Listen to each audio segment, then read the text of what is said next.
So now that the program knows what we're using for our sound, now we have to assign it a microphone. Let's take a look. Up here, we're going to go to track 1.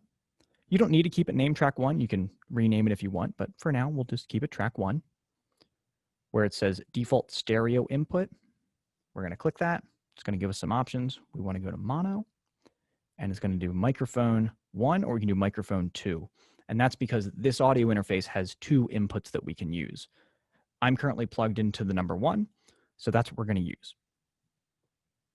So great, we have that selected, but now we want to get it primed. That's right. There's another button. It's the R button here, which stands for record. And now we get, oh, look at that. Oh, it's so satisfying. Get a little volume knob there. And if you want it to look really cool, you can double click this levels thing on the bottom. You can double click it and it'll do it too. How fun is that? So now, as we can see, our microphone is working because as I'm talking into it, it is going up and down. Sometimes if it's not doing that, then that means there is something wrong and we want to start doing some troubleshooting. So let's take a look at some of the equipment now that we are working, and that way we can do some troubleshooting just in case. First thing I want to show you is actually the microphone that I'm using here. This is a AKG something or other. It is a condenser microphone, which means it is very sensitive, which is a little different from a dynamic microphone, which when like if you were to see a live performance or see a band play, they usually play, the singer's usually holding a dynamic microphone. That's a microphone that is not as sensitive, so it only picks up what's right in front of its face, and it doesn't pick up the band that's playing behind them, causing a bunch of feedback. Whereas this is a lot more sensitive. Like even if we just tap it, we can hear it. It's primed and ready to go. But there are actually some options on here that I want to show you, so that when you're using it, and if it doesn't sound right, you can see why it might be sounding right. It might be a little difficult to see, but I'm hoping we can do this. I'm just going to spin it around here. I apologize for the noise.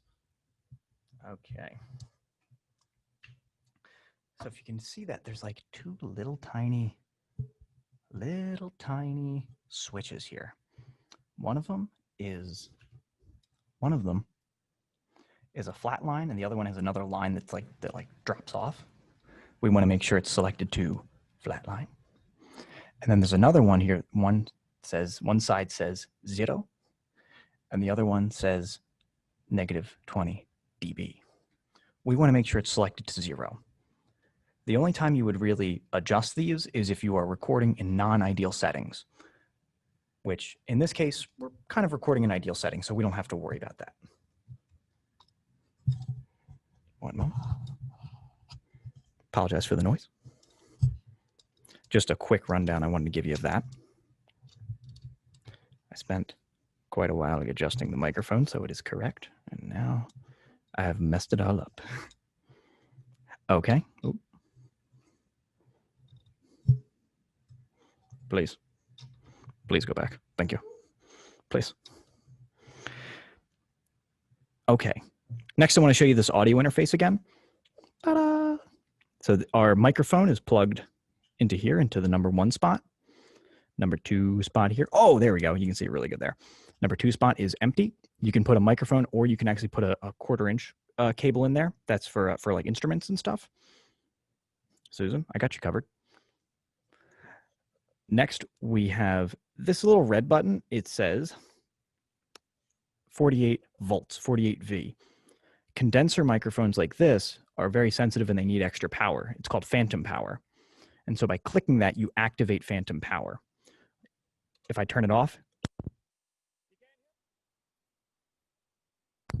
but when I turn it on, you can hear me again. That powers the microphone so that it works correctly. Under that, I really hope this is oriented correctly. I hope it's not flipped for you guys. Under that is a thing that says monitor, on or off. Monitoring is when the noise that's going into this microphone is being put directly into your headphones, so you know what you sound like. And then once you learn what you sound like, then we can, maybe have like a group therapy session after hearing your own voice for the first time through headphones because it can be a little jarring at first. I know it was for me.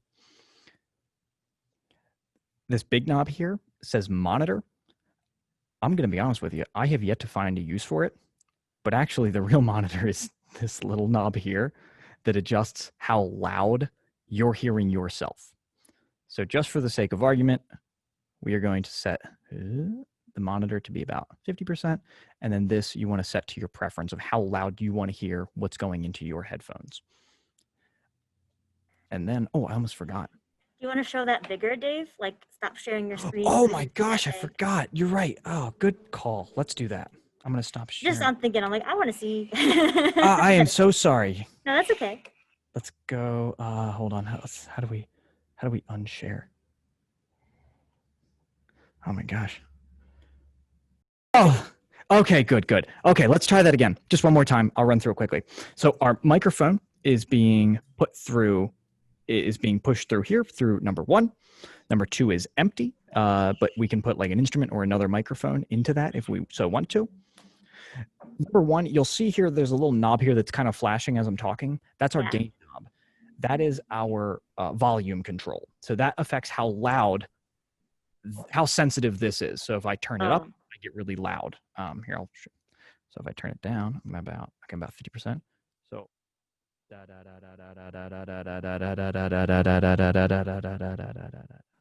Demonstration. there we go. So that's how that works. So that affects how sensitive this is and if you're being heard. Then there's the little red button right here, which is our phantom power, which will need to be on for this microphone to work because it needs phantom power to work. It says 48V on it, 48 volts. That sounds like a made-up thing. Phantom power. Here's the thing. I'm the expert, so you'll never know. Okay.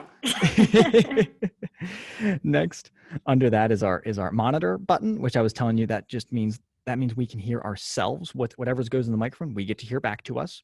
It's really helpful. I use it constantly because I think I'm a little bit of a narcissist and I just want to hear myself all the time.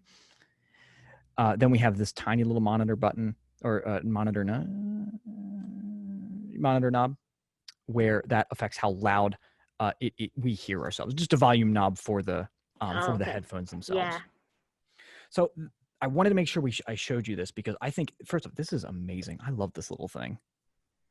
Like, I should have just got one of those when I started. Yeah, you're excited we had it. So that's cool. We have it. We can share it. Can I ask a quick question? No question. Please. Yes, of course. Can you hold it back up for 1 second? I just need to screenshot it real quick. Oh yeah. Okay. No, the buttons. There we go. And let me just ask one question.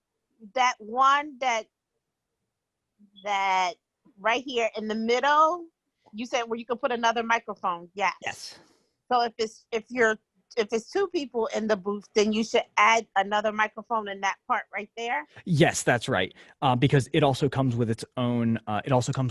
Gain knob. Yep, I saw that. And then that big circle one doesn't mean anything, so don't touch it, right? I have yet to really find out what this thing does, so I would just leave it right in the middle and then just play around if you want. But okay, on my screenshot, I'm putting "don't touch." Okay, yeah, don't touch. Okay. Yeah. Okay. I'm good now. Thank you. I just had to screenshot it and label all the parts. Oh yeah, no problem. Okay. And now we know what that does. I'm so glad you're asking questions. I really appreciate you. It's weird. I'm just like talking into the void. The only downside I can see with this is that it does not have a second headphone knob. So if it's too loud for somebody, that person just has to deal with it. You know, you adjust volume together. Oh yeah, okay. So everyone has the same volume in their headphones, even though you have 2 pairs or whatever. Exactly. Yeah, and like it'd be cool if you get like a splitter, then you can use 2 pair of headphones, and that way everybody can hear themselves talking. Yeah. But that's very, very kind of semantics at this point.